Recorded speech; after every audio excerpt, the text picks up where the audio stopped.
Hey, I'm Fabio, a brand and web designer based in Germany. And in this video, I'll show you how to make any website, yes, even the one you designed last week, look more elegant, refined, and premium. And you don't need any fancy animations or 3D renders, just attention to detail.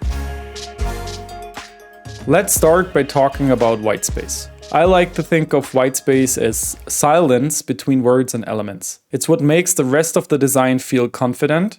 And the more you add, the cheaper it gets. And the more you remove, the better it feels. The fastest way to make your website feel premium is to let it breathe. And there are 4 things I want to talk about in this video in particular: whitespace, typography, balance, rhythm, and layout. Most websites feel cheap because they try to fill every corner with something. Premium design does the opposite. It uses whitespace as part of the composition. Let's look at some examples now. In the first example, the cupcake bakery, you can clearly see that there's no real hierarchy. There's not a lot of balance either, and definitely not enough whitespace. But what stands out even more is typography. I'm one of the designers that say typography is 90% of web design. And it's what people look at. If your type looks good, your website feels good. Even if everything else is very, very simple and basic, and you'll see what I mean in the end. Now, the second example I chose is from the Yale School of Art. In this design, everything is cramped on the left. It's leaning towards the left and creates some unequal balance. It's almost falling over. And apart from that, it also misses again, like balance and hierarchy and proper typography choices. You can see it on the right, there is white space, but it's not really white space, it's just weird empty space that creates the unequal balance. And for the text boxes, they all have the same, like from the navigation bar here on the left to the other boxes, they usually have the same font weight and style and size, which also doesn't really feel intentional or thought through. So don't get me wrong, I'm not saying you should use 20 different font weights and 3 different typefaces on your websites, but typography, when used correctly, is the easiest way to create hierarchy in your design. Try it yourself. Open Figma, choose one typeface only, then use black text on a white background, and try to get proper hierarchy. And try to think of a user and how you could guide their vision and guide them through your site only by changing the font size, not the weight. And you'll see how powerful typography can be. Now, if you've done that and you think, wow, I really nailed it, it's perfect hierarchy, perfect use of typography, then add a second font weight or even a second typeface if you feel very, very confident about your design skills. And the difference becomes even more obvious. You can really see the magic of typography when you combine different typefaces and use one very, very large headline combined with a rather small body copy. You can really see how great you can use typography to guide users to use to create a visual hierarchy and balance and rhythm in your design. But now enough of the bad examples and let's focus on some more positive things. Have you ever scrolled through a website that feels like every section just belongs there? You can't say why, but it just feels right. And that's great rhythm and balance. And premium websites feel cohesive. They just feel like everything belongs where it is. And let me show you with this design. The site, even though it has not a lot of white space, you could even say it looks a bit crowded, creates a feeling of rhythm and balance.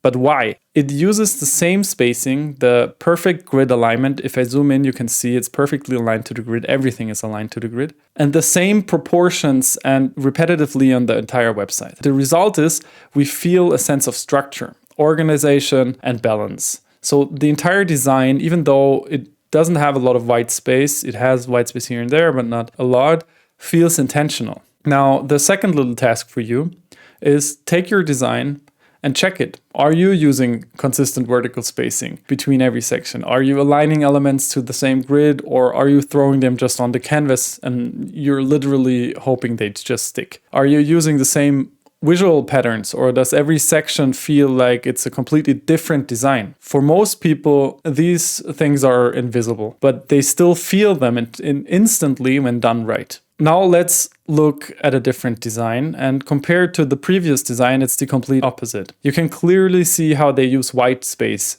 to guide users. So They use huge headlines combined with smaller body copy. And what happens is that the headline takes the center stage. The whole design again feels intentional, but with a different approach. This time it's white space, and last time it was the balance and the rhythm they created. Even though there's not a lot going on in this design, it's very, very simple. You can see that how the typography choice and the white space, now think about some interactions even, make it feel really premium again. You get this sense of this is a premium website, even though there's not a lot going on, there's not a lot of text, there's not even a lot of images. It's just how they lay out things and how they use white space combined with great typography choices that it guides you and gives you the feeling of, wow, that must be a premium whatever they do, right? Let's come back to our first example and see what I did.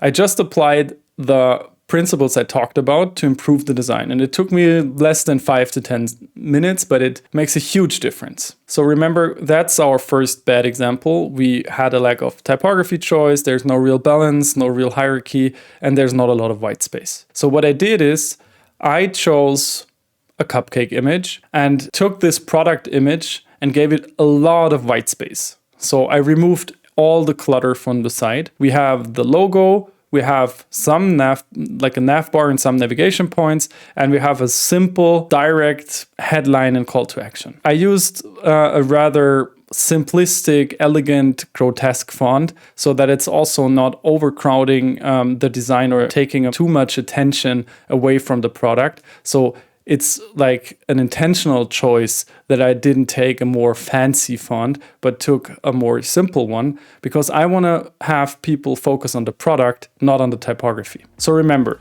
white space, typography, and rhythm all align to the grid. Get those right and your website instantly feels more premium. You can see it in this example. There's not a lot that I did. It's just how I did it, not what I did. It's not about the budget or awards. It's about intention. Think about what you're doing and then do it intentionally. If this helped you, drop your favorite premium looking websites in the comments and I might review a few in an upcoming video. And if you want more tips like this, hit subscribe and keep designing with purpose.